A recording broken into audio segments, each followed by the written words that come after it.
Hi friends, welcome to கடாய்சமையல்.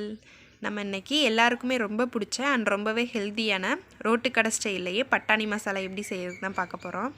வீடியோக்குள்ளே போகிறதுக்கு முன்னாடி நம்ம சேனலை சப்ஸ்கிரைப் பண்ணாதவங்க சப்ஸ்கிரைப் பண்ணிக்கோங்க அண்ட் கூடவே உள்ள பெல் சிம்பலை கிளிக் பண்ணிக்கோங்க. வாங்க வீடியோக்குள்ளே போகலாம். நான் இன்றைக்கி பச்சை பட்டாணி தான் எடுத்திருக்கேன். அதை ஒரு 4 மணி நேரம் ஊற வச்சு எடுத்துக்கோங்க.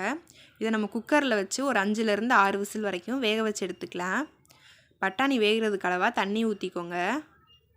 இது கூடவே ஒரு 1/2 டீஸ்பூன் அளவுக்கு மஞ்சத்தூள், பட்டாணி தேவையான உப்பு சேர்த்துக்கலாம். இதை மூடி வச்சு ஒரு 5லேருந்து 6 விசில் வரைக்கும் வேக வச்சு எடுத்துக்கோங்க. பட்டாணி வேகிறதுக்குள்ளே நம்ம பட்டாணிக்கு தேவையான மசாலா எல்லாமே அரைச்சி எடுத்துக்கலாம். மசாலா அரைக்கிறதுக்கு நான் ஒரு பெரிய தக்காளி இந்த மாதிரி சின்ன சின்னதாக கட் பண்ணி வச்சுருக்கேன். ஒரு பச்சை மிளகாய், ஒரு 5லேருந்து 6 சின்ன வெங்காயம், இஞ்சி, ஒரு 5 பல் பூண்டு, இதெல்லாமே சேர்த்து நம்ம நல்லா வலுவலுன்னு அரைச்சி எடுத்துக்க போகிறோம். பாருங்கள், இந்தளவுக்கு நல்லா வலுவலுன்னு அரைச்சி எடுத்துக்கோங்க.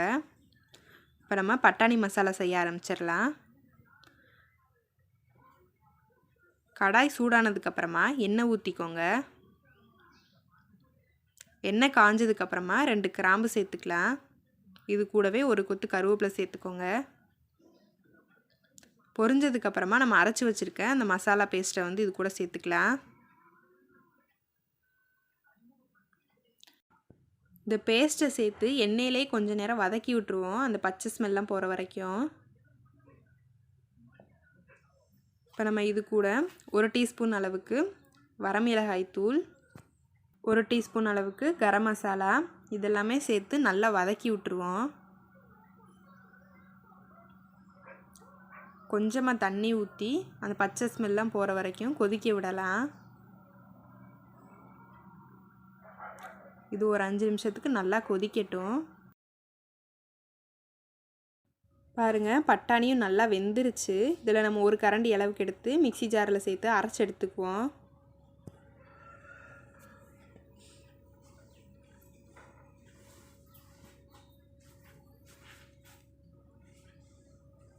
மசாலா நல்லா கொதிச்சிருச்சு. இது கூட நம்ம வேக வச்ச பட்டாணியை சேர்த்துடலாம். பட்டாணி சேர்த்ததுக்கப்புறமா நல்லா கலந்து விட்டுருங்க. இது கூட நம்ம பட்டாணி அரைச்சி வச்சுருக்க பேஸ்ட்டையும் சேர்த்துக்குவோம். இந்த பேஸ்ட் நல்லா திக்னஸ் கொடுக்கும். சேர்த்ததுக்கப்புறமா நல்லா அடியோடு நல்லா கலந்து விட்டுறலாம்.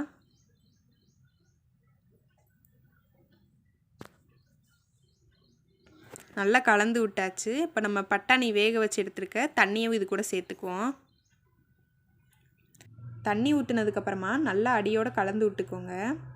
இது கூடவே கொஞ்சமாக உப்பு சேர்த்துக்குவோம். நம்ம பட்டாணி வேக வைக்கும் போதே சேர்த்தனால பார்த்த அளவாகவே சேர்த்துக்கலாம்.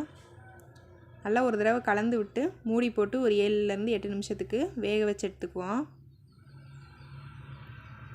ஒரு 8 நிமிஷம் ஆகிருச்சு. ஓப்பன் பண்ணி பார்க்கலாம். பாருங்கள், நல்லா கொதிச்சிருச்சு. பட்டாணி மசாலா கொஞ்சம் தண்ணியாக தான் இருக்கணும், அப்படின்னா தான் நல்லா டேஸ்ட்டாக இருக்கும். பாருங்கள், இந்தளவுக்கு தண்ணியாக இருந்தால் போதும். டேஸ்ட் உங்களுக்கு ரொம்பவே நல்லாயிருக்கும்.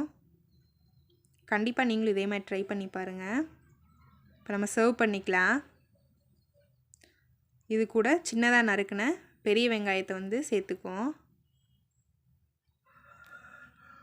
இது கூடவே கொஞ்சமாக மல்லி இலை சேர்த்துக்கலாம். கேரட் துருவல் சேர்த்துக்குவோம். இது எல்லாமே சேர்ந்து சாப்பிடும்போது டேஸ்ட் ரொம்பவே சூப்பராக இருக்கும். கண்டிப்பாக ட்ரை பண்ணி பாருங்கள். நம்ம சேனல் வீடியோஸ் லிங்க் எல்லாமே நான் உங்களுக்கு டிஸ்கிரிப்ஷனில் கொடுக்குறேன், வேணுங்கிறவங்க செக் பண்ணி பாருங்கள். இந்த வீடியோ பிடிச்சிருக்குன்னு நினைக்கிறேன். பிடிச்சிருந்தால் லைக் பண்ணுங்கள், ஷேர் பண்ணுங்கள். இன்னும் பல இன்ட்ரெஸ்டிங்கான ரெசிபி வீடியோஸ் எல்லாமே பார்க்கணுன்னு நினச்சிங்கன்னா நம்ம சேனலை மறந்துடாமல் சப்ஸ்கிரைப் பண்ணிக்கோங்க அண்ட் கூடவே உள்ள பெல் சிம்பலை கிளிக் பண்ணிக்கோங்க. Thank you for watching.